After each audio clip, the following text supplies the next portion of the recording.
So Mike, yes, 2 days ago in the news was the news that John Bogle, the founder of Vanguard and the father of index investing, passed away.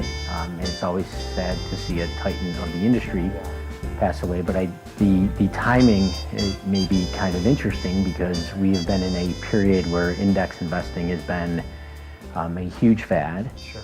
It's gathering a lot of assets. And as we've seen in the past, those fads kind of come and go, and it would seem like we're in a time period where maybe we're at the end of the stage where that fad has been the most profitable way to invest. Sure.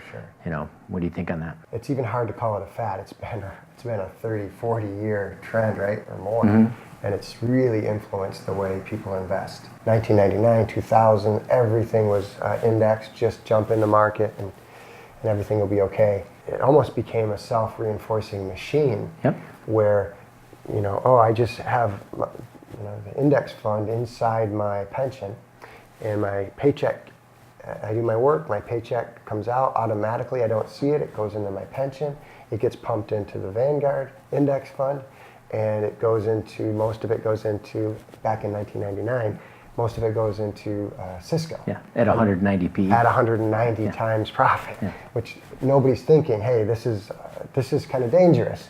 It's just an automated mechanism to puff up the price of Cisco, that's right? Yeah. And the whole world was conspired to do that. And it does seem to be that, like, at the end of those stages where index investing has been hot, there's always, the biggest companies always seem to be the most overvalued. Correct. You could look at the top companies in the S&P 500 today and argue that maybe some of those valuations aren't realistic and can't be maintained. Some of which we long-term. own, some of which we've been owners of. Yeah, owners of. Yeah, that's still right. have to be, talking them down a bit. Yeah, the difference is we haven't owned more of them as they've gotten bigger. We've made sure we've trimmed them off. Yeah, and we trim them. That's right. Every 6 months. That's exactly right. As if they were to get too big, some of them we can't own because the prices are too much. That's right. Even the ones we like probably are a little overdone. Yeah. So we've been bringing them back. Yep. But I remember the aftermath of that was 6 to 7 years of bad times for the indexers. For the index and for growth stocks in particular. But we use indexes ourselves. You have to be careful of how you're using them and when you're using them. Yeah. There's been times that they were fabulous, and there have been long stretches of time where the market in general goes nowhere. Yeah, and I would think that we're coming up on a time, and who knows when exactly it starts, where the set it and forget it strategy is probably not the right strategy. Right. Where you have to be a lot more active and a lot more careful. Yeah.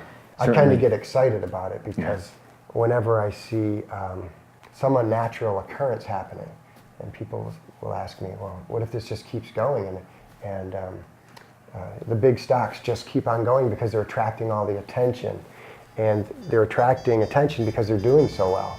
It's, like you said, it's very similar to 1999, but I get excited about what I think of as a mistake in some degree, but it's a big opportunity to take the other side of that.